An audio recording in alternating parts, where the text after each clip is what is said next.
दशक्षर महापर्व का 5वां दिन आधे हो गए, आधे आधे बात 5वां है ना। कितने दिन के होते हैं? 10 दिन के। तो आज 5वां तो निकल ही गया। 5 गए 5 बाकी ना, उल्टी गिनती शुरू। पंडित मोक्षमा प्रकाश उपमा चल रहा है। पंडित प्रोग्राम जी ने लिखा, तो हम सबको ख्याल है। पंडित जी के जीवन की एक घटना आप सबने सुनी होगी। जब पंडित जी मोक्ष मार्ग प्रकाशक लिख रहे थे, उनकी माता ने यहाँ संविधान चंद्रिका की टीका लिख रहे थे। संविधान चंद्रिका की टीका लिख रहे थे।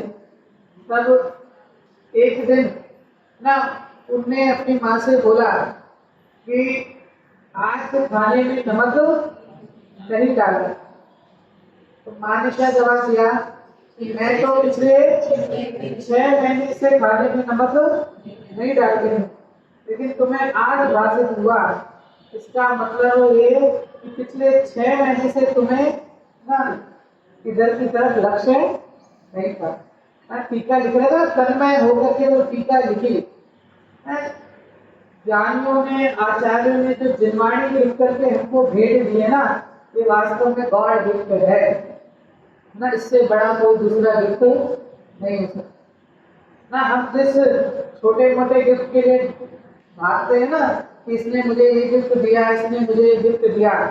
अरे आचार्य ने उद्देश्य बनाते थे, केवली ने अपने केवल ज्ञान में मेरा भव नहीं देखा, उससे बड़ी करुणा और क्या हो सकती है। क्या कहा? केवली ने अपने केवल ज्ञान में मेरे भाव नहीं देखे, इससे बड़ी करुणा और क्या। मेरे भाव नहीं देखे मतलब हाँ, ये तो सबको ख्याल है ना। केवली के केवल ज्ञान के अंदर वो जो भामंडल का भी ख्याल है। भामंडल में कितने भाव दिखाई देते हैं? 7। हाँ, मैक्सिमम 7। हमारे कितने? 3 पहले के, 1 वर्तमान का और 3 आगे के दिखाई देते ना। लेकिन हमारे कितने दिखने हैं? 4 तो पक्के दिखेंगे। हाँ, श्रीमती से किसी ने पूछा ना, बस ये भाव अंतिम भाव है ना। निर्णय तो ये करना है, ये भाव अंतिम भाव है। इसके बाद ना, इसके बाद मैं दूसरी किसी माँ है ना, उनको आचार्य ने कहा अब मुझे किसी और को माँ कहना सुहाता नहीं ना। किसी और को मैं माँ कहूँ ऐसी मुझे अभिलाषा नहीं है। ये मेरा क्या है? अंतिम भाव। वो चाहे नहीं हो अलग बात है, लेकिन अपना ना लक्ष्य तो अपना सिद्धांत की क्यों नहीं होगा। तो कहता मैं इस दिन कहा था कि लोग कहते हैं याद नहीं होता है या पढ़ने में मन नहीं लगता है। जब इस जीव को रुचि लगती है ना, जब इस जीव को तत्व भाषित होता है ना, हमें डॉक्टर बनना है, कितनी बड़ी बड़ी बुक्स पढ़ते हैं, सीए करना है, ना इतनी मोटी मोटी बुक्स पढ़ते हैं, पहले से पढ़ी थी ना, कॉलेज में आके भी पढ़ी थी इतनी मोटी मोटी, और ऐसे लगा हो तो 4-5 बिल्कुल इतना बन जाए, समय सार से भी मोटी बुक होती है। तो भी पढ़ता है कि नहीं पढ़ता, याद करता है कि नहीं करता है? पीछे बैठे थोड़े थोड़े आगे आ जाइए, बिल्कुल थोड़े दिन में आप बाहर ही निकल जाओगे। वो तो पीछे दीवार है, दीवार नहीं होती तो थोड़े दिन में तो। अच्छा, पंखा चाहिए ऐसा? पंखे तो यहाँ भी लगेगा, मेरे ऊपर का नहीं चल रहा, कोई बात नहीं, पंखे तो लगेगा, रहेगा कोई बात नहीं। हाँ, क्या कहा कि जब कॉलेज में एडमिशन लेता है तो ऐसी मोटी मोटी बुक पढ़ता है कि नहीं पढ़ता है ना? अजाना विषय जिसको आज तक नहीं पढ़ा वो भी ना, अभी गवर्नमेंट को रूल निकाल दे नया ना, वो 50% का टैरिफ लगा दिया, तो हम उसके रूल्स पढ़ेंगे कि नहीं पढ़ेंगे, समझेंगे कि नहीं समझेंगे, है ना? किस किस प्रोडक्ट के ऊपर वो टैरिफ लगेगा, हमारे बिजनेस में तो वो टैरिफ कुछ आड़े आता है कि नहीं आता है, हमारे इसमें तो कुछ उसका काम नहीं है, हम सब समझते हैं कि नहीं समझते। लेकिन यहाँ जब जिनवाणी की चर्चा आती है ना, जब आत्म स्वभाव की चर्चा आती है तो जीव बहाने लगाते हैं। तो ज्ञानी जीवों ने तो 6 महीने तक बिना नमक का खाना खाते गए, लेकिन फिर भी उनको पता ही नहीं चला। क्यों? क्योंकि रुचि यहाँ लगी हुई थी ना, तो रुचि लगी थी। कई बार होता है ना अपने को भी कि चोट लग गई, लेकिन अपने को ख्याल नहीं आया, है ना? आप यहाँ से निकले, किसी चीज से आपके पैर में लग गए, खून निकल रहा है, लेकिन आपको ख्याल में नहीं आया, आप पूरा चक्कर काट दिए, 2 चक्कर 3 चक्कर काट दिए, आपको ख्याल नहीं है, बिल्कुल दुख नहीं है, लेकिन अभी किसी ने बता दिया अरे आपके तो खून निकल रहा है, तो कैसे उसको तुरंत ख्याल में आता है, फिर उसको लगता है अरे मेरे लग गई। तो ये तो उस समय तक कहाँ रुचि थी ना, दूसरे पर पदार्थों की तरफ ध्यान था ना, पर गेय की तरफ ध्यान था, फिर एकदम से वो गेय का जो विषय है ना वो पलटा। तो ऐसे ही जब ज्ञानी जीव है ना, ज्ञानी जीवों के प्रति समय ऐसा नहीं होगा कि अब आत्मानुभूति है, अब यहाँ का कार्य है, अब आत्मानुभूति, प्रति समय इस आत्मा की श्रद्धा ना प्रकट रूप में श्रद्धा विद्यमान रहती है। ऐसी श्रद्धा विद्यमान होने के कारण कहा गया है भरत जी घर में ही है, नहीं तो हमें तो दिखाई देती ना इतनी संपदा है, इतनी सारी संपदा है, सब कुछ साथ में है, तो उससे तो अच्छे हमें ना, हमारे पास तो बहुत थोड़ा सा है, उनके पास तो इतना सारा है, तो वो बड़े कि हम बड़े ना? भरत जी का उदाहरण तो बहुत पुराना हो गया ना, सब बोलते हैं तो बहुत सुना सुना उदाहरण। बॉम्बे में हम लोकल ट्रेन में जाते हैं ना, मैं मलाड में रहता हूँ, अब मुझे अंधेरी मेरा ऑफिस है, मुझे अंधेरी जाना है, तो मलाड में चाहे फर्स्ट क्लास का पास हो, लेकिन क्योंकि बोरीवली से बनकर आती है तो बोरीवली में फुल हो जाती है, कांदीवली में रही से कसर पूरी हो जाती है, तो मलाड में तो आपको चढ़ने को भी मिलता नहीं है, तो धक्का मार मार के चढ़ तो गए, लेकिन कैसे? वो 2 उंगली ऊपर अटकी है और एक पैर यहाँ पर अटका है गेट पे, और ऐसे अटके अटके में गोरेगांव आ जाता है अगला स्टेशन। क्या कहा? मलाड से चढ़े ना अब लोकल ट्रेन में, अब वो 2 उंगली पे खाली गेट पकड़ रखा है 2 उंगली से, और यहाँ एक पैर रखा हुआ और ऐसे लटके लटके। अब उस अवस्था के अंदर अनुभव करना, उस अवस्था के अंदर अपने को खड़ा करके देखना मांग, उस अवस्था के अंदर लोग धक्का मार रहे हैं, खूब धक्का मार रहे हैं, कोई पैर के ऊपर पैर रख के भी जा रहा है, सब तरह के दुख है।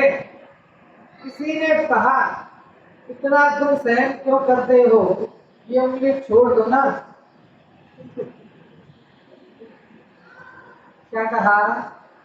2 उंगली पकड़ के खड़ा है ना, उसके ऊपर धक्का लग रहा है, पूरा धक्का लग रहा है, उसके पैर के ऊपर पैर रख के भी सब लोग जा रहे हैं, बिल्कुल कोई ऐसे सब ऐसे तरह के जा रहे हैं। तो किसी ने बोला कि इतना दुख सहन क्यों करते हो, ये 2 उंगली छोड़ दो ना। बताओ छोड़ेगा कि नहीं छोड़ेगा? छोड़ेगा? क्यों नहीं छोड़ेगा? उसी के ऊपर टिका हुआ है, उसको ख्याल है ना, उसको उसके बाद का परिणाम ख्याल ना कि ये छूटा और मैं छूटा, है ना? इसको ख्याल है ना इसको मध्य करके चलता रहता है। क्या कहा, इसको ख्याल है ना कि यहाँ ये उंगली छूटी और वह भी छूट गया। उसी प्रकार ज्ञानी जीव ना, उसी प्रकार ज्ञानी जीव अपने स्वभाव को सदा पकड़ के रखते हैं। जैसे वो दो उंगली पकड़ी ना, कितना ही धक्का लग जाए, कितना ही कोई पैर पे चढ़ के चला जाए, लेकिन वो दो उंगली छूटेगी नहीं।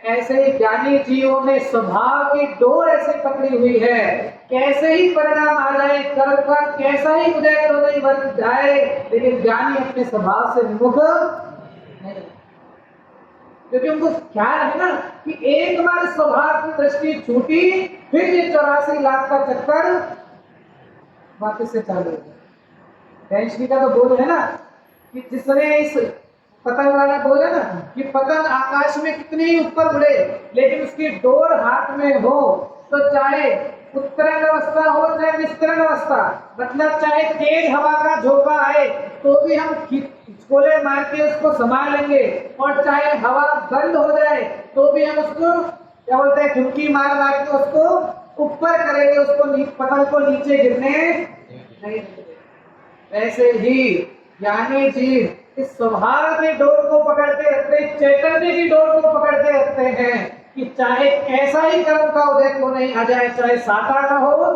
चाहे असाता का कर्म का उदय क्यों नहीं हो, लेकिन मैं अपने स्वभाव से ज्ञानी अपने स्वभाव से परिचित नहीं, क्योंकि है ना ये परिणाम ख्याल में है ना, उसका उसके बाद का परिणाम ख्याल में है कि एक बार इस आत्म स्वभाव से विमुख हुए, एक बार इस आत्मा को छोड़कर बाह्य क्रिया को लक्ष्य किया, तो फिर से ये जो चक्कर है ना, ये जो कर्म का चक्कर है, विषय ग्रहण का चक्कर है, क्रियाओं का चक्कर है, ये वापस से चालू हो गया। हमें है ऐसी पकड़, बस वो पकड़ का ही खेल है ना। ये जो जिस जीव को इस चैतन्य तत्व की पकड़, इस चैतन्य तत्व का एक बार आनंद आ गया, उसको इस संसार की कोई दूसरी पदार्थ फिर उसमें आनंद नहीं आता। आनंद लेने की चीज है, ज्ञानियों ने वो ज्यादा पढ़ने की ज्यादा समझने की कोई चीज नहीं है, तो आनंद लेने की वस्तु है कि एक बार तो इस धर्म का, इस आत्म तत्व का आनंद तो ले, और एक बार आनंद आया तो फिर बार बार उसके अंदर डुबकी लगाने का मन करेगा। मोक्ष मार्ग प्रकाशक अपना चलता हुआ विषय कल जहां पर छोड़ा था, प्रश्न ख्याल में है सबको? मैं एक बार प्रश्न पुनः पढ़ देता हूँ ना, कल वाला पहले वाला प्रश्न याद रखना है ना वो सब, और जिन्होंने नहीं पढ़ा हो, ये तो इतना तो मैं समझता हूँ कि सबके घर में मोक्ष मार्ग प्रकाशक होगा, तो घर पे समय मिले तो पढ़ना। अपना चलता हुआ विषय का प्रश्न है, फिर प्रश्न है कि द्रव्यलिंगी मुनि, मुनि का ख्याल है ना कि जब हमने कहा था कि पुरुषार्थ करने से होगा, है ना, कालक्ति हटा दी पंडित जी ने, भवितव्य का हटा दी, कर्म की उपशमादि हटा दिए। फिर पंडित जी ने कहा कि पुरुषार्थ से उद्यम करेगा तो तुझे मोक्ष होगा। तो उसने प्रश्न किया, क्या प्रश्न किया कि पुरुषार्थ तो सब करते हैं, उदाहरण के साथ उसने समझाया, मतलब शिष्य भी कोई अज्ञानी नहीं है, जिस शिष्य को यहाँ बिठाया है ना वो कोई अज्ञानी नहीं है कि ऐसे ही खड़े हो गया और कुछ भी शंका पूछ ली ना, वो शंका वाला नहीं। क्या पूछा?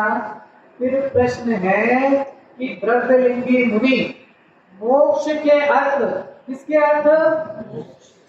लौकिक अर्थ नहीं, संसार की कोई पदवी मिल जाए उसकी इच्छा नहीं है, किसकी इच्छा है?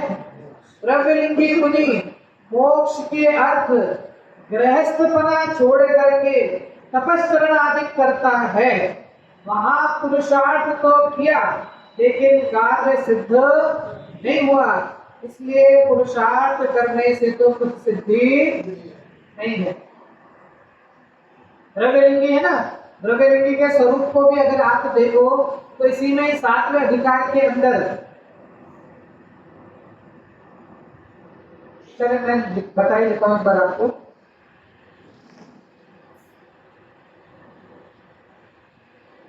हाँ, प्रश्न क्रमांक है 260, द्रव्यलिंगी का स्वरूप, 260 नंबर का पेज।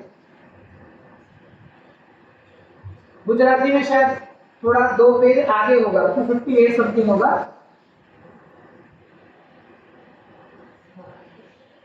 ये जो द्रव्यलिंगी शब्द है ना, द्रव्यलिंगी पुरुषार्थ को करता है। आपको हिंट के लिए आपको एक गाथा मिलेगी, ये तो करता है करके, हाँ व्यवासी पेज इस पे आ जाएगा, 260 नंबर का पेज है, 260 नंबर का। नहीं, वही बतलाते हैं, मिला द्रव्यलिंग से कोई बात नहीं, वही बतलाते हैं द्रव्यलिंगी मुनि। अच्छा द्रव्यलिंगी शब्द है ना, द्रव्यलिंगी का हिंदी में नहीं मिला, नहीं गुजराती में पेज मिला था, 256 नंबर का पेज है। कोई बात नहीं भी मिलेगा तो चिंता नहीं करना, मैं पढ़ना हूँ सुनना। द्रव्यलिंगी मुनि, जिस द्रव्यलिंगी मुनि को चर्चा की ना, द्रव्यलिंगी मुनि राज आदि को छोड़ करके निर्ग्रंथ होता है ना। कैसे? ऐसा नहीं है कि घर के अंदर खाने का ठिकाना नहीं है तो दीक्षा लेनी है ना। हाँ 256 नंबर, जिसको भी मिल जाए आगे पीछे, 256 ना, 256 गुजराती वही बतलाते हैं द्रव्यलिंगी। टाइटल नहीं, हाँ टाइटल नहीं है, क्या लिखा? द्रव्यलिंगी मुनि राज आदि को छोड़ करके निर्ग्रंथ होता है। मतलब कि घर, ऐसा नहीं कि घर में खाना नहीं है या फिर कुछ ऐसा है तो उसको छोड़ करके चलो दीक्षा ले लेते हैं। हाँ सब लोग पूछे क्या कहा? द्रव्यलिंगी मुनि राज आदि को छोड़ करके निर्ग्रंथ होता है और 28 मूल गुणों का पालन करता है। अभी तो हमको लगता है कि द्रव्यलिंगी के 28 मूल गुण नहीं होते हैं, द्रव्यलिंगी भी निरतिचार 28 मूल गुण का पालन करता है। तो 28 मूल गुण क्या है ना, कोड ऑफ कंडक्ट, मुनि दशा के जो कोड ऑफ कंडक्ट ना, वो 28 मूल गुणों का पालन करता है। उग्र से उग्र अंशनादिक बहुत तप करता है। द्रव्यलिंगी उग्र से उग्र अंशनादिक बहुत तप करता है।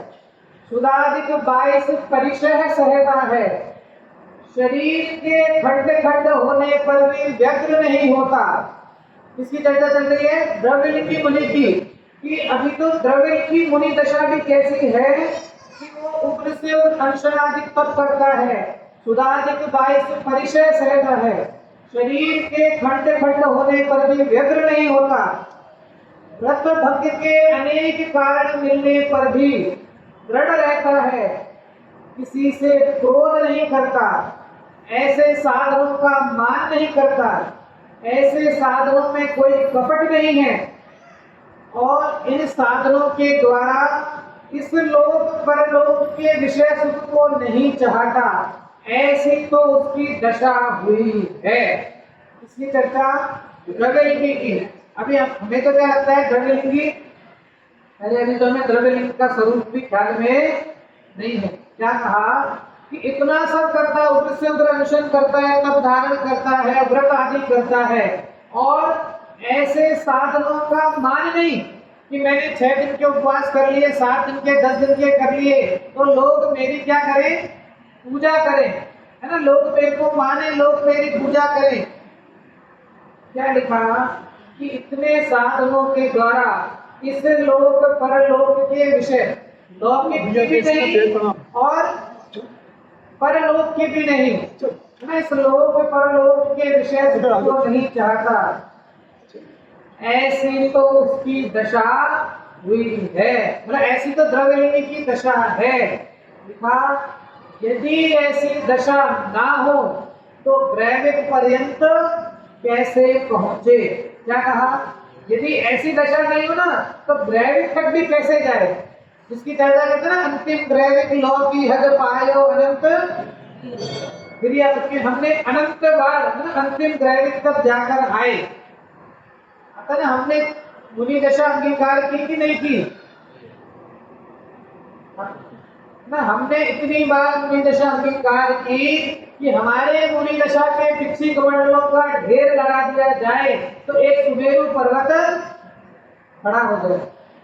क्या एक सुमेरु पर्वत पड़ा है, इतने तो हमारे मतलब पीछे कमांड इतनी मुनि दशा हमने अंगीकार की है, लेकिन क्या कौन सी दशा? ये द्रव्य लिंग वाली दशा। इसके लिए कहा ना कि ऐसी तो उसकी दशा हुई है, यदि ऐसी दशा ना हो तो द्रव्य के पर्यंत कैसे पहुंचे? परंतु हाँ कोई बात नहीं, क्या लिखा? परंतु इतना सब करने के बाद भी ना, सब कुछ राज्य का छोड़ दिया, 28 मिनट का पालन कर लिया, उग्र से उग्र शनादी कर दिए, तब सब कुछ करने के बाद भी परंतु पंडित जी का क्या कह रहे हैं? परंतु उसे मिथ्या दृष्टि असंयमी ही शास्त्र में कहा है। क्या कहा है? फिर भी उसे इतना सब करने के बाद भी ना, हम तो सोचते हैं थोड़ा सा करने के बाद भी है ना, हम तो कैसे हो गए, हमारे जैसे दूसरा कोई धर्मात्मा नहीं। यहाँ लग रहे हैं इतना सब कुछ करने के बाद भी उसको, परंतु उसे मिथ्या दृष्टि असंयमी ही, क्या लिखा आगे? शास्त्र में कहा है, हम नहीं कह रहे हैं। पंडित जी कितने बिल्कुल ध्यान से लिखते हैं, बट बिल्कुल ना ज्ञानी जन कितना रहते, क्योंकि वो खाली लिख देंगे तो सबको ऐसा ही लगेगा कि ये तो अभी वर्तमान के विद्वान है ना, ये तो ऐसा ही कहेंगे, है ना। टोडरमल जी तो अभी 300 350 साल पहले हुए, ये तो ऐसे ही। पंडित जी ने लिखा कि उसे मिथ्या दृष्टि असंयमी, हम नहीं कह रहे हैं, शास्त्र में कहा है, तो जिनवाणी में उसको मिथ्या दृष्टि असंयमी कहा है। एक चतुर्थ गुण महानवर्ती, देखो विवक्षाएं कितनी, चतुर्थ गुण महानवर्ती सम्यक दृष्टि असंयमी, पंचम गुण महानवर्ती मिथ्या दृष्टि असंयमी। क्या कहा? कैसे हो? पंचम गुण स्थान पे है तो वो सब दृष्टि है ही नहीं। गिरते हुए जाएगा, गिरते हुए जो काल आएगा, मिथ्यात्व जो वापस हुआ है ना, मिथ्यात्व का पुनः रहेगा, गिरते हुए काल में असंयमी मिथ्या दृष्टि कहा गया। तो उसका गुणस्तर तो 1 2 3 ही होगा, गिरते हुए तो आएगा ना, गिरते आएगा। तो जो लिखा ना भक्ति की सम्यक, इसलिए चरित्र मोहवश लेश न संयम पेशनाथ जदे है, कि वहां तो चारित्र मोहिनी के उदय के कारण संयम का लेश भी नहीं है, लेकिन फिर भी वो पूजा जाता है। और यहाँ बाहर भी इतना चारित्र दिखाई देता है, लेकिन फिर भी उसको मिथ्या दृष्टि असंयमी ही शास्त्र में कहा है। क्यों कहा है? उसका कारण समझना। उसका कारण यह है कि उसके तत्वों का श्रद्धान ज्ञान सच्चा नहीं हुआ है। ना पंडित जी आगे वो भी कहेंगे, देखो तत्व विचार की महिमा, ना वो भी आएगा। क्या लिखा यहाँ पर कि उसका कारण क्या है कि सब कुछ कर रहा है, लेकिन फिर भी उसके तत्वों का ना, तत्व तो सबको कह ना, जो प्रयोजन भूत जो अपने तत्व हैं, उसके तत्वों का श्रद्धान ज्ञान सच्चा नहीं हुआ है। पहले वर्णन किया उस प्रकार तत्वों का श्रद्धान ज्ञान हुआ है, उसी प्रकार अभिप्राय से सर्व साधन करता है, परंतु साधनों के अभिप्राय की परंपरा का विचार करने पर कषायम का अभिप्राय आता है। जो मतलब भूल बताई ना, जीव तत्व संबंधी भूल, अजीव तत्व संबंधी भूल, कल उपजत अपनी उपज जान कर नशत आपको नाश मान, ये जो भूल है ना, ये सब कर रहा है, सब करते उठते कोई लौकिक की इच्छा नहीं, कोई पद की पूजा की कोई कामना नहीं, लेकिन अभी भी अंदर जो पड़ा हुआ है ना, कि ये करने वाला कौन है? मैं हूँ। ये जो भूल पड़ी हुई ना, ये तन की शरीर, ये जो भूल पड़ी हुई है, इस भूल के कारण उसे तत्व का सम्यक श्रद्धान नहीं है। इसके लिए उस जीव को क्या कहा? मिथ्या दृष्टि असंयमी ही शास्त्र में कहा है। पुनः अपने से मुझे तो खाली आपको द्रव्य लिंगी का स्वरूप बताना था। जिस द्रव्य लिंगी की अपन चर्चा करें ना, कि वो द्रव्य लिंगी कैसा पुरुषार्थ करता है, जो पुरुषार्थ की चर्चा हो रही है कि पुरुषार्थ करो, तो शिष्य ने कहा कि पुरुषार्थ करते हैं, तो वो कैसा पुरुषार्थ है? तो विचार करना द्रव्यलिंगी का पुरुषार्थ कितना कि भाई में सब कुछ कर रहा है ना, इतना पुरुषार्थ किया, व्रत को धारण किए, अनशन आदि किए, 22 गुरुओं का पालन किया, सब कुछ किया है ना, बाहर की कोई इच्छा नहीं, इतना पुरुषार्थ किया, फिर भी वापस से प्रश्न पे द्रव्यलिंगी मुनि मोक्ष के अर्थ अभी पढ़ा ना हमने, लौकिक की कोई इच्छा नहीं, और लौकिक मतलब ये लौकिकी परलौकिक दोनों की इच्छा नहीं कि स्वर्ग आदि मिल जाए, मुझे स्वर्ग आदि की प्राप्ति हो जाए, ऐसी भी कोई इच्छा नहीं। द्रव्यलिंगी मुनि मोक्ष के अर्थ गृहस्थपना छोड़ करके तपस्चरण आदि करता है, वहां पुरुषार्थ तो किया कि नहीं किया ना, इतना पुरुषार्थ तो किया, लेकिन कार्य सिद्ध नहीं हुआ, इसलिए पुरुषार्थ करने से तो कुछ सिद्धि नहीं है। ये प्रश्न है। अब इसका समाधान पंडित जी ने लिखा, अन्यथा पुरुषार्थ से फल चाहे तो कैसे सिद्धि हो। हमें जाना अहमदाबाद है और हम मुंबई की ट्रेन में बैठ गए हैं, जाना तो कहाँ है, अहमदाबाद है ना, अहमदाबाद जाना है, लेकिन बैठ कौन सी ट्रेन में गए हैं, मुंबई की ट्रेन में। तो बताओ हम अहमदाबाद पहुंच पाएंगे कि नहीं, है ना, दोनों बराबर, गलत तो नहीं बोल रहे ना, अहमदाबाद इस तरफ है, बॉम्बे इस तरफ है ना, बड़ौदा से आगे अहमदाबाद, बॉम्बे इस तरफ है। नहीं, आप लोग साइलेंट है ना, मुझे लगा कहीं मैं गलत बोल गया। क्या कहा, जाना तो अहमदाबाद है, लेकिन बैठ कौन सी ट्रेन में गया, मुंबई जाने वाली ट्रेन में बैठ गया। तो बताओ अहमदाबाद पहुंचेगा कि नहीं पहुंचेगा, पहुंचेगा भी नहीं, और उल्टा अहमदाबाद दूर होता जा रहा है। क्या हो रहा है, दूर होता जा रहा है। इसी प्रकार कह रहे हैं पंडित जी, अन्यथा पुरुषार्थ से, जिसको तूने पुरुषार्थ माना ना, वो वास्तविक पुरुषार्थ है ही नहीं। हम तो अभी बाह्य पुरुषार्थ को ही पुरुषार्थ मान के चल रहे हैं, कहता है ना, बुझा ना, ये करना तो पड़ेगा, कुछ करना तो पड़ेगा ना, ऐसे थोड़ी ना हाथ पे हाथ धर के मोक्ष हो जाएगा, कुछ करना तो पड़ेगा ना, ये तो सब बातें हैं, कुछ करना तो पड़ेगा ना, कुछ करना तो पड़ेगा ना, ऐसे कैसे मोक्ष हो जाएगा ना, हाथ पे हाथ धर के मोक्ष हो जाएगा क्या, क्या कहा, कुछ करना तो पड़ेगा ना, हाथ पे हाथ धर के मोक्ष हो जाएगा। अरे भैया, आज तक जिनको भी मोक्ष हुआ है, हाथ पे हाथ धर कर ही हुआ।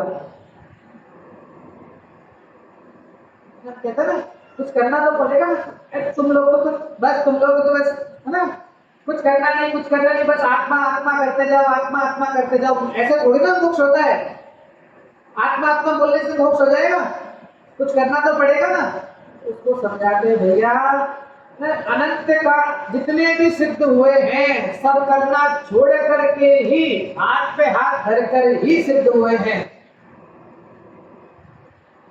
ना। कहते ना, और भी बोला है, तुम्हारे यहाँ खाली आत्मा आत्मा की चर्चा है, चर्चा है, चर्चा। अरे जिनकी चर्चा में है उनकी चर्या में आएगा, जिनकी चर्चा में ही नहीं है उनकी चर्या में भी कैसे है। ये तो हमारा सौभाग्य है कि आत्मा हमारी चर्चा में है, जिसकी चर्चा में है उसकी चर्या में आता है, जिसकी चर्चा में नहीं उसकी चर्या में कहां से आए ना। जितने भी सिद्ध हुए भगवान, उतने सब हाथ पे हाथ धर के नहीं बने। हमारे तो भक्ति में भी अपन गाते ना, हाथ पे हाथ धरे ऐसे करना कुछ न रहा जैसे, दशा पद्मासन की प्रभु के चरण स्पर्शन। क्या कहा, हाथ पे हाथ धरे ऐसे करना कुछ ना, अनादिकाल में करने कर्तव्य बुद्धि पड़ेगी ना मेरे अंदर, तो हमें ऐसा लगता है कुछ करना तो पड़ेगा ना, कुछ करना तो पड़ेगा ना, 2 घंटे तो ऐसा कुछ करना पड़ेगा, इसके बिना कैसे होगा। अरे अनादिकाल से ये करता करता ही तो आया है, अनादिकाल से बस करना करना करना का ही तो वट लगा कर आया है। अब ये तो शब्द बाहर में मिला, ना अब अपने को जानने का अवसर मिला तो उसने क्या किया, उसने पुरुषार्थ इसमें माना है कि जो बाहर की जो क्रिया है ना, कि मैं इतना द्रव्यलिंगी ने उदाहरण भी सर्वोत्कृष्ट दिया द्रव्यलिंगी का, कि द्रव्यलिंगी ने व्रत भी लिए, तप भी धारण किए, है ना, सब कुछ संयम आदि भी धारण किया, फिर उसको मोक्ष की प्राप्ति नहीं हुई, उसका कारण क्या? तो समाधान में लिखा पहली पंक्ति, क्या लिखा? अन्यथा पुरुषार्थ से फल चाहे तो कैसे सिद्धि हो। तपश्चरण आदि के व्यवहार साधन में अनुरागी होकर प्रवृत्ति, उसका फल शास्त्र में तो शुभ बंध। अभी जितनी भी क्रिया थी ना, व्रत देखना सुबह का जो विषय चल रहा है और अभी का जो विषय चल रहा है ना, दोनों का कहते ना, वो हेड ऑफिस है, ये ब्रांच ऑफिस है ना, बिल्कुल सिस्टर कंसर्न दोनों बिल्कुल। फिर डिवाइड तो वही बात है ना, क्या लिखा कि तपस्वरण आदिक व्यवहार साधन में अनुरागी होकर प्रवृत्ति, उसका फल। फिर पंडित ने लिखा शास्त्र में, हम नहीं कह रहे हैं, शास्त्र में तो शुभ बंध कहा है और यह उससे मोक्ष चाहता है तो कैसे होगा। सुबह मैंने कहा था शुभ बंध तो मोक्ष का घातक भाव है ना, शुभ भाव तो मोक्ष का घातक भाव है, और एक घातक भाव से मोक्ष की इच्छा करता है तो कैसे होगा।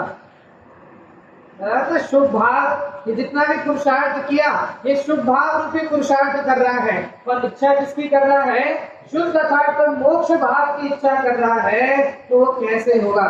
तो लौकिक में भी 4 प्रकार के वो पुरुषार्थ आते हैं ना, कौन कौन से? धर्म, अर्थ, काम और मोक्ष, ये 4 प्रकार के पुरुषार्थ लौकिक में कहे जाते हैं ना। तो इसके अंदर धर्म कौन से भाव में चला गया?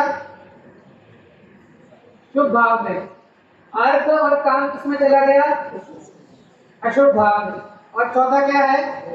मोक्ष। ये कौन से भाव में आया? शुद्ध भाव है ना। तो धर्म ना पुण्य भाव, पुण्य भाव है, ये दोनों अर्थ और काम पाप भाव है ना, पाप भाव है। अरे मोक्ष ये शुद्ध भाव है। तो हमें जो ये धर्म की जो प्राप्ति हुई है, वो बाद में वो जो स्वरूप समझते हैं वो अलग है ना, उसकी भी चर्चा अलग है। लेकिन यहाँ इस मोक्ष की चर्चा चल रही है कि ये वास्तविक पुरुषार्थ ना, इस मोक्ष का जो वास्तविक पुरुषार्थ वो क्या है।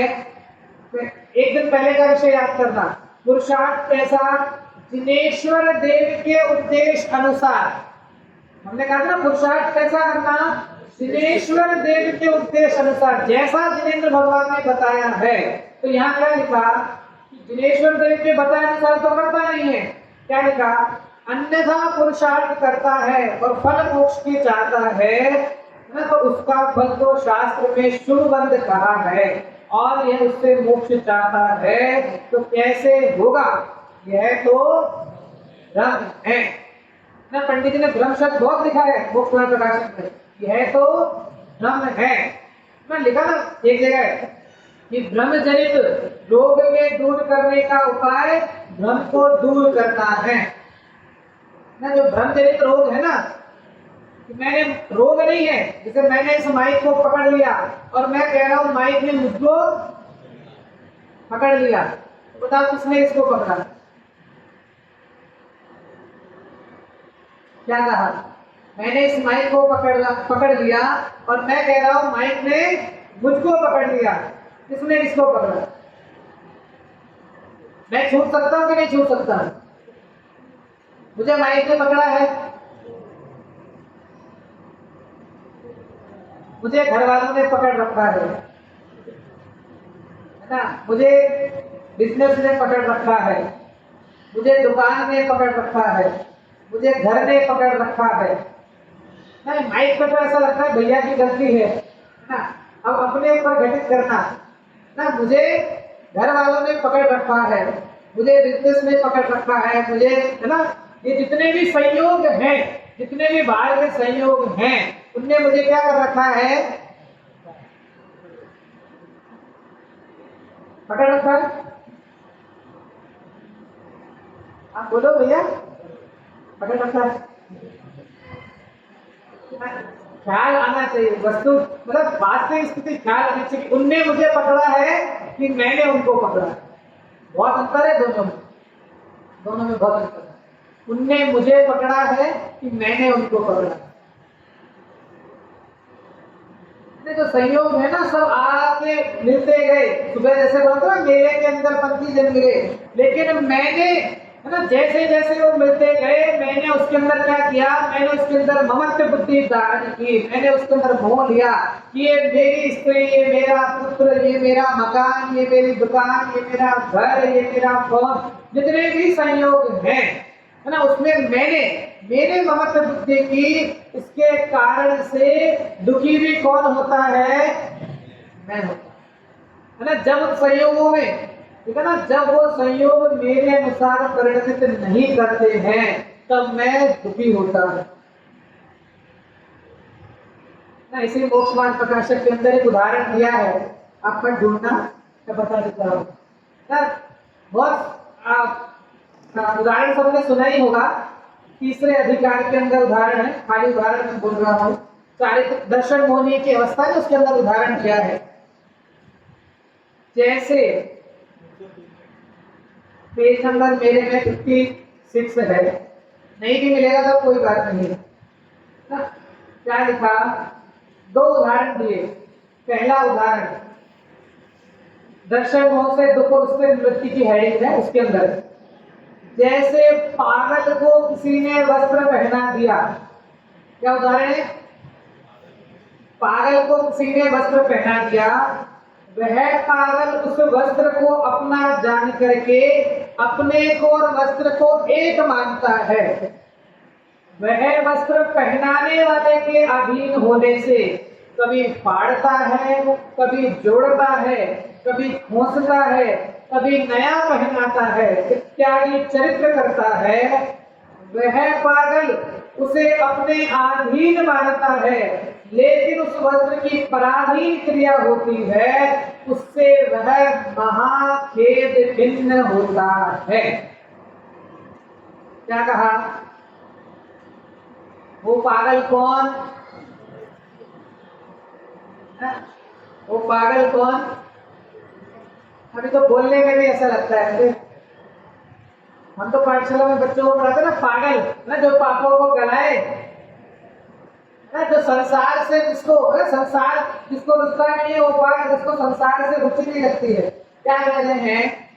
जैसे पागल को किसी ने वस्त्र पहनाया होता है ना, जैसे अपने कोई चौराहे पे कोई पागल खड़ा हो और कोई जैसे बच्चे मस्करी करते हैं किसी ने, तो उसने किसी ने उसको वस्त्र पहनाया। अब वो वस्त्र है तो पहनाने वाले के अधीन, लेकिन वो पागल क्या मानता है? अपने अधीन मानता है। और जब वो पहनाने वाला कभी उस वस्त्र को खींचता है, कभी उतारता है, कभी उस वस्त्र को हिलाता है, तो वो पागल क्या होता है? महाखेद खिन्न होता है। पागल कौन? अरे बोलिए। ये जो शरीर है ना, ये शरीर क्या है? वो वस्त्र है ना। उदाहरण पे लगा ना पूरा। ये शरीर क्या है? ये वो वस्त्र है, और पागल मैं हूं।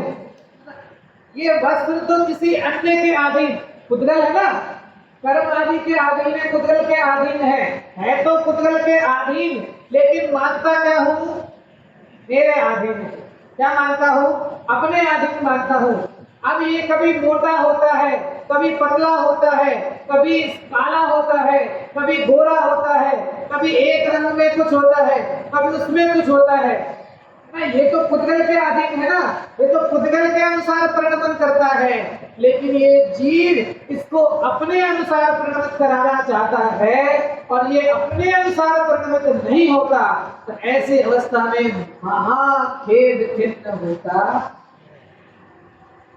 है ना। अभी शरीर में डायबिटीज आ गई, अभी शरीर के अंदर बीपी आ गया है ना, अब इसकी और जितने भी है ना, तो एक एक रोग में इतने रोग भरे हुए हैं ना, जिनका वर्णन भी नहीं किया जाए, इतने रोग हैं। शरीर का दोष नहीं है, तो शरीर का स्वरूप ही है। कर्मद्वार बहे जिन कार्य यस देश करे जिन कार्य। लेकिन इस शरीर में ना आप कहते ना भैया चला नहीं जाता है ना, आंखों से दिखाई नहीं, पढ़ने की तो बहुत अच्छा है लेकिन आंखों से दिखाई नहीं देता है ना, कानों से सुनाई नहीं देता है ना, चाहते तो बहुत है स्वाध्याय में आना लेकिन अब चला नहीं जाता है। कहते हैं अरे भाई जब शरीर ने पिछले ना इतने सालों तक साथ दिया, 50-50 साल तक शरीर ने तेरा साथ दिया, तब तूने क्या किया? अब आके तो रोना रो रहा है ना हमारे सामने, दिनवाड़ी के सामने कि अरे आंख से दिखाई नहीं दे रहा, कान से सुनाई नहीं दे रहा, चला नहीं जाता है ना, ज्यादा बैठा नहीं जाता है, ऐसा नहीं होता है, ऐसा नहीं होता है। जब 50-50 साल तक शरीर ने तेरा साथ दिया, तब तूने क्या किया? इसलिए हमारे यहाँ कहते हैं धर्म बुढ़ापे की वस्तु नहीं है ना, ये सोच के मत बैठना कि जब बुढ़ापा आएगा, जब मैं है ना, अभी तो बहुत समय है ना मेरे पास में, अभी तो हमारे पास में बहुत समय है ना, अभी तो धर्म आदि कम करने की वस्तु है, कम करने की चीज है। और देखो इसमें विचित्र बात कैसी, यहाँ पे मत लगाना, खाली मैं ऐसे बता रहा हूँ। जैसे मैं किसी के घर गए ना, अब वहां पे किसी जैसे अपन पाठशाला में भी कोई बच्चा हो जिसको धर्म की बहुत रुचि हो, अब उसके माँ बाप परेशान, और माँ बाप आकर के बोलते भैया इसको समझाओ। क्या समझाओ? इतना धर्म नहीं करे, धर्म करने के लिए तो पूरी जिंदगी पड़ी है ना। क्या कहते हैं आकर के, जैसे अपन किसी के घर गए ना, अब वहां पर कहते भैया इसको समझाओ थोड़ा, इतना धर्म ये उपवास अभी कहाँ, अभी तो पूरी जिंदगी पड़ी है ना, आराम से करना। हम कहाँ मना कर रहे हैं, हो जाओ बड़े आराम से करना, जब 50 पूरी जिंदगी यही करना है, धर्म ही करना है, आराम से करना। इसको समझाओ, किसको समझाएं? इसको समझाएं कि इसको समझाएं? कब लगता है किसको समझाने की आवश्यकता किसको है?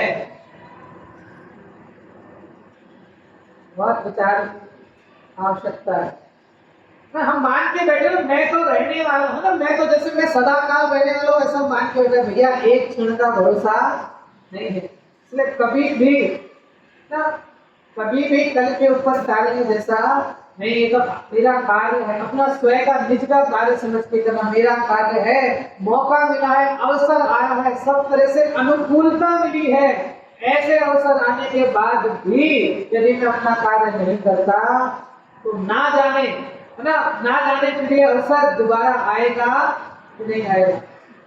क्या कहा कि ये खाली जो उदाहरण दिया था ना, वो पागल, ये शरीर तो इसके अधीन है, उद्गल के अधीन है ना। फिर सुबह सुबह कहाँ जाना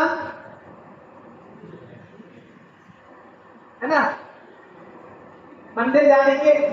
एक गुजराती के विद्वान थे नेमचंद काका, उनका एक बहुत अच्छा वो आता है ना, अपने इधर रखियाल निम्बन जगह देखते हो ना, रखियाल के, हाँ, उनका एक वो आता है, कहते हैं कि सवार ना कोरमा ब्रह्म मुहूर्त था।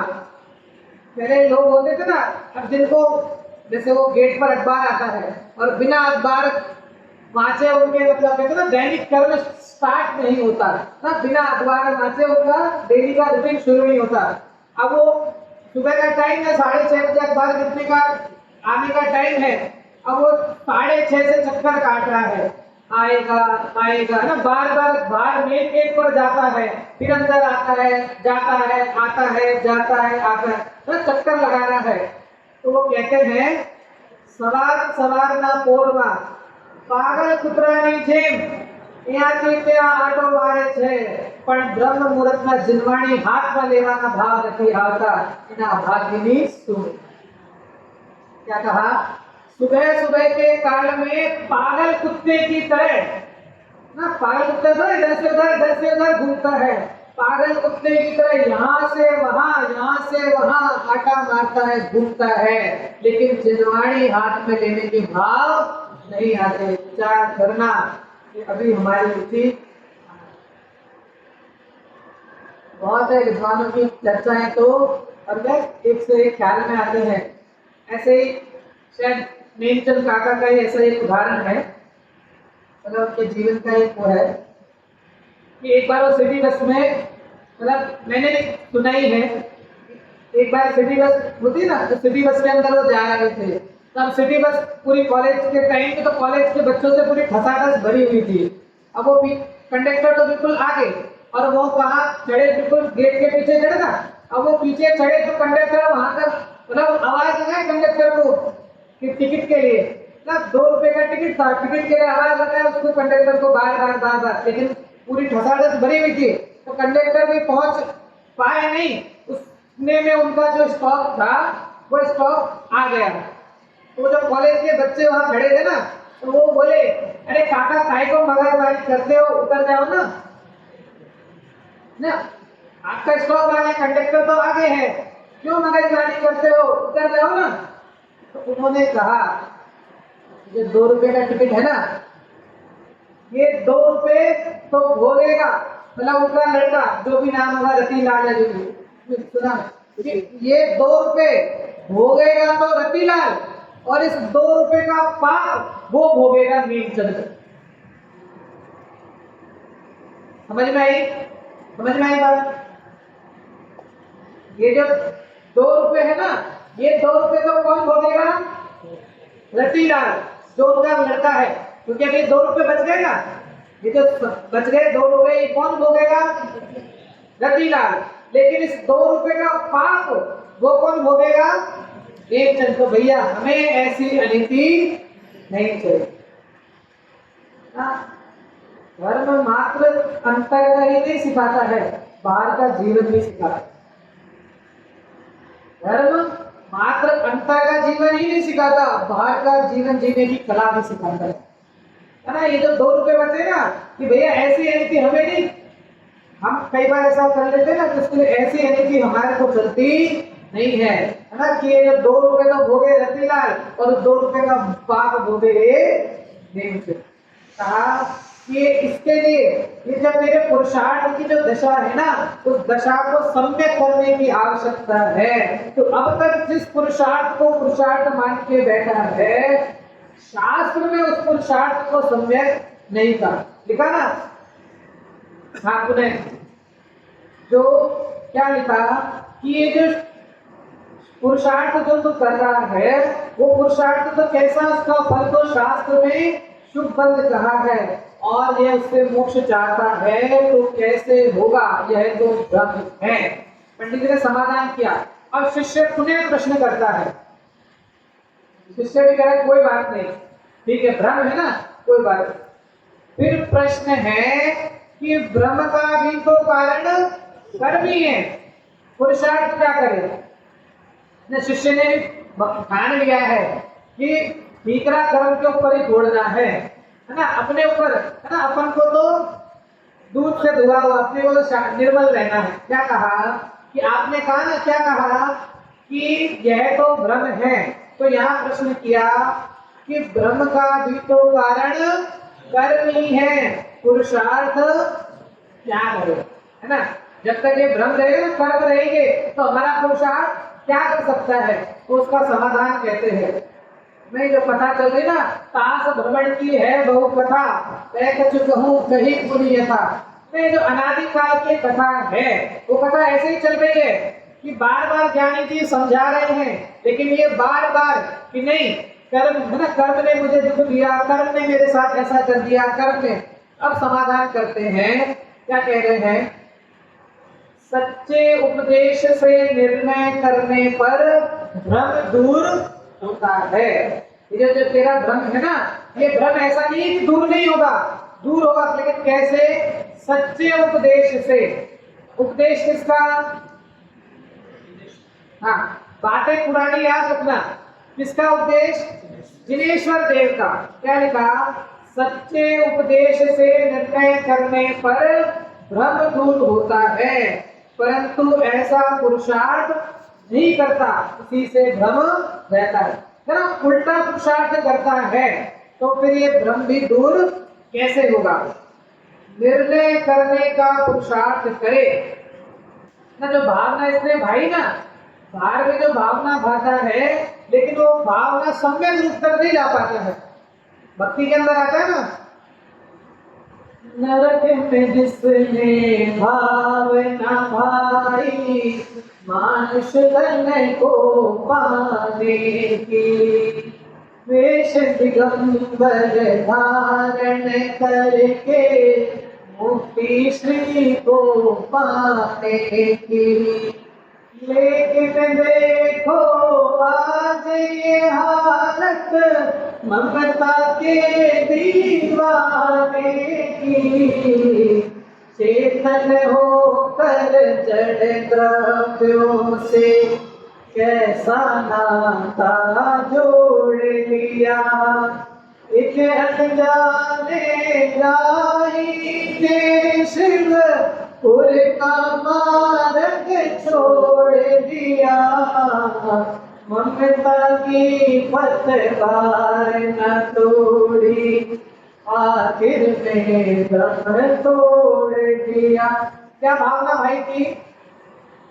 क्या कहा? नरक में जिसने भावना भाई, मानुष तन को माने की, वेश दिगंबर धारण करके मुक्ति श्री में जाने की। भावना तो नरक में ऐसे भाई थी कि एक बार मनुष्य पर्याय मिल जाए तो मैं तो मुनि दशा अंगीकार करके मोक्ष में जाऊंगा। लेकिन जब मनुष्य तन मिला है ना, भावना ऐसी भाई थी कि एक बार मनुष्य पर्याय प्राप्त हो जाए मैं मुनि दशा अंगीकार करके मोक्ष में जाऊंगा। लेकिन जैसे ही मनुष्य तन मिला वैसे ही क्या हुआ? चेतन होकर जड़ द्रव्यों से कैसा नाता जोड़ लिया। है तो चेतन होकर जड़ द्रव्यों से न कैसा नाता जोड़ दिया ना। घर में शादी होती है ना, तो शादी होती है तो टेंट भी लगता है, बर्तन भी आते हैं ना, सब साथ का सामान भी आता है। लेकिन हमें कैसा ख्याल रहता है ना, ये सामान कैसा है? भाड़े का है ना, किसका है? किराए का है ना, भाड़े का है। सुबह होते ही सब रेंट का सामान लिया हुआ ना, सुबह होते ही सब चला जाएगा। लेकिन ये जीव सब बाहर ना, लौकिक में तो सब तरह की चतुराई जानता है, लेकिन अपने कार्य में, धर्म कार्य में ना बुद्धू बन जाता है। धर्म कार्य के अंदर बिल्कुल बुद्धू के जैसा है ना। मैं क्या करूं, कर्म में ही है ना, मैं पुरुषार्थ करता हूं लेकिन कर्म का उदय ऐसा है ना। फिर उन्होंने लिखा कि ऐसा कर, लेकिन उसमें जो उदाहरण दिया कि भ्रम है ना, भ्रम के कारण मैं कर नहीं पाता हूँ। फिर पंडित जी कह रहे हैं कि तत्व निर्णय करेगा तो भ्रम भी दूर होगा। दिखा ना, सच्चे उद्देश्य से निर्णय करने पर भ्रम दूर होता है, परंतु ऐसा पुरुषार्थ नहीं करता, उसी से भ्रम रहता है ना। मूल में से चूल में जाना, नरक में से निकला, भावना भाई मनुष्य तन को पाकर के मोक्ष जाऊंगा, लेकिन वापिस से है ना जड़ द्रव्यों से चिपक करके नरक निगोद का बंद कर लेता है। मूल में से चूल में जाना समझते हैं ना। बचपन में बालों पे सदाचार की स्टोरी पढ़ी है, उसके अंदर रात्रि भोजन की जो स्टोरी आती है ना, कि रात के अंदर वो भोजन का वो चल रहा था, तो एक कढ़ाई है ना, गरम तेल की कढ़ाई ऊपर छिपकली है ना, वो छिपकली एकदम से उस गरम तेल के अंदर गिरी, और गिरते ही कैसे छटपटाई ना, तेल गरम था, जैसे ही गिरी गिरते ही छटपटा के उछली और उछल करके गिरी तो कहाँ गई? नीचे जो भट्टी जल रही थी ना, उस भट्टी के अंदर गिर के कूल में से, मतलब जितना बुरा था उससे भी। तो नरक में भावना तो भाई थी, नरक की अवस्था के अंदर भावना भाई थी कि मैं मनुष्य तन पाकर के ऐसा कार्य करूंगा, धर्म करूंगा, ये सब करूंगा। लेकिन मनुष्य तन है ना, महापुण्य के उदय से वो मनुष्य पर्याय भी प्राप्त हुई, लेकिन वो पर्याय प्राप्त होने के बाद भी पुनः जड़ प्रभु से साथ प्राप्त पर्याय के तन में, तो ये उदाहरण था ना, प्राप्त पर्याय के तन में, मतलब सबने सुना होगा राजा वाला ना, मुनिराज ने कहा 3 दिन के बाद तुम्हारी मृत्यु निश्चित है। है ना, पूरा नहीं, स्टोरी नहीं बताता, वो तो सबने सुनी होगी। आपकी मृत्यु निश्चित है ना, सब तरह के उपक्रम किए, लकड़ी का संदूक भी बनवाया, पानी में डाला, लेकिन बिजली गिरी और फिर घर के वहीं पे शौचालय के अंदर कीड़ा बना। और वो बेटे ने वो पहले से बोला हुआ था तलवार लेकर खड़े रहना, मुझे बिस्तर के अंदर रहना पसंद नहीं है, लेकिन जैसे ही वो मारने दौड़ा, वो पुनः पुनः उसी बिस्तर के अंदर जाकर के छुप जाता। ये अवस्था उस बिस्तर के कीड़े की नहीं है, ये अवस्था हम सबकी है। हमें जो भी पर्याय, ऐसा नहीं है छोटी सी चींटी भी हो ना, आप चींटी के आगे भी हाथ लगा दो या कुछ लगा दो, वो भी अपना बचाव करना चाहती है ना, वो भी अपनी सुरक्षा, क्योंकि जो पर्याय में कोई सी भी पर्याय प्राप्त हुई है, अपने को लगता है अपन मनुष्य पर्याय है तो अपन बचाने का प्रयास करते हैं। अरे चाहे छोटे से छोटा प्राणी क्यों नहीं हो, वो भी है ना, सभी जीव है ना दुख से डरते हैं, सुखी होना चाहते हैं ना, सभी जीव इस जो पर्याय प्राप्त हुई है उसमें ऐसा तन्मय पना है। तो हमको तो ज्ञानी जी पुकार पुकार करके कहते हैं कि तूने अनादि काल से यही कार्य किया, अब एक बार अगर कार्य कोई शेष बचा तो तत्व निर्णय का कार्य शेष बचा। तत्व का निर्णय नहीं किया, जिसके कारण तुझे बार बार इसमें चक्कर में भटकना पड़ रहा है। तो क्या कह रहे हैं कि निर्णय करने का पुरुषार्थ करे तो भ्रम का कारण जो मोह कर्म है ना, तो दर्शन मोहिनी चारित्र मोहिनी के अंदर भी दर्शन मोहिनी लेना, जो द्रग मोह है ना दर्शन मोहिनी का, कि भ्रम का कारण जो मोह कर्म है उसके भी उपशमादित हो, तब भ्रम दूर हो जाए। क्योंकि निर्णय करते हुए परिणामों की विशुद्धता होती है और उससे मोह के स्थिति अनुभाग घटते हैं। स्थिति अनुभाग तो सभी समझते हैं। स्थिति अनुभाग मतलब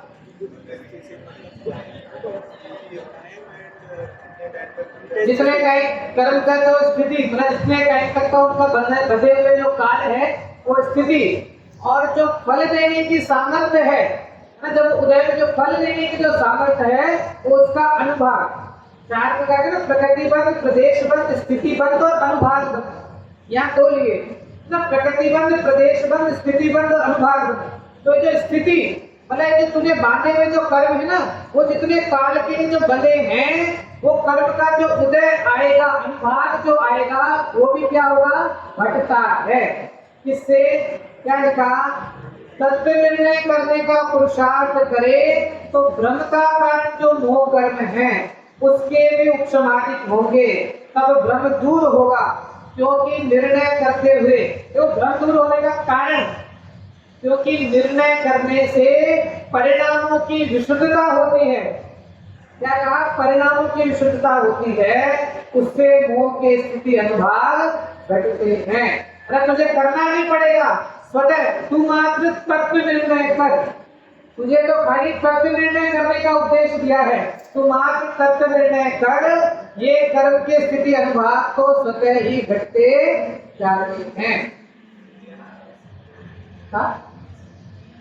समझ में नहीं है स्थिति अनुभाग? आपकी जो अभी जितने भी कर्म चल रहे हैं ना अपने साथ में, तो कर्म प्रति समय उदय में भी आ रहे हैं, बंधे हुए कर्म भी हैं। तो ये जो बंधे हुए कर्म है ना, वो कितने काल के लिए बंधे हैं, वो उस कर्म की स्थिति, जितना उनका ड्यूरेशन है ना, वो उसकी स्थिति, और जो उदय में आ रहा है, जैसे क्रोध आया, अब क्रोध उदय में आ गया, क्रोध नामक कषाय के परिणाम से मैंने उसका कर्म का बंध किया, वो इतने काल के लिए बदला वो स्थिति। अब वो जो उदय में आया वो उसका अनुभाग, उदय में आया ना सामर्थ्य, वो उसका अनुभाग। तो ऐसे जो कर्म बांधे हैं, वो कर्म की स्थिति अनुभाग भी क्या हो जाते हैं, घट जाते हैं, कम हो जाते हैं ना, करने नहीं पड़ते। तू तो मात्र तत्व निर्णय का पुरुषार्थ कर, और जैसे जैसे तत्व निर्णय का पुरुषार्थ करेगा, ये तेरे कर्म के स्थिति अनुभाग स्वतः ही क्या होंगे, घटते जाएंगे, है ना। अब फिर से प्रश्न है, यहाँ पर क्या कहा, अभी क्या कहा था कि तू निर्णय कर, है ना, तत्व निर्णय करने का पुरुषार्थ कर। समाप्त कर रहा हूं मात्र प्रश्न पे छोड़कर, है ना। तत्व निर्णय करने का पुरुषार्थ करने का कहा, तो फिर से प्रश्न है कि निर्णय करने में उपयोग नहीं लगता, आपने कहा ना निर्णय कर, तब तू निर्णय कर, तब तू निर्णय करेगा तो कर्म के स्थिति अनुपात घटेंगे। तो फिर से शिष्य ने प्रश्न किया, कहना इतनी अच्छी चर्चा है, जो जो अपने मन में प्रश्न है ना सारे प्रश्न इसमें उठेंगे और सबका प्रश्न का समाधान होगा। तो फिर प्रश्न उठाया कि आपने जो कहा ना निर्णय कर, फिर प्रश्न है कि निर्णय करने में उपयोग नहीं लगता है, उसका भी तो कारण कर्म है ना। मैं क्या करूं ना, मैं क्या करूं, तो कर्म है ना, इस कर्म के कारण मैं संसार में भटक रहा हूं, मेरी तो कोई गलती है ना। अपन तो दूध से धुले हुए हैं, है ना, सारा किचरा किसको छोड़ दिया, कर्म पे छोड़ दिया। अब पंडित जी वो भूल निकालेंगे, समाधान देंगे कि ये ना जो निर्णय करने में तो कह रहा ना कर्म है, तो तुम कैसे पुरुषार्थ करे तो तुझा निर्णय होगा और मोक्ष की प्राप्ति होगी। हम सभी ना अपने स्वरूप को समझें, तत्व निर्णय का सम्यक पुरुषार्थ करें और तत्व निर्णय के पुरुषार्थ के द्वारा शीघ्र शीघ्र मोक्ष की प्राप्ति करें। इसी भावना के साथ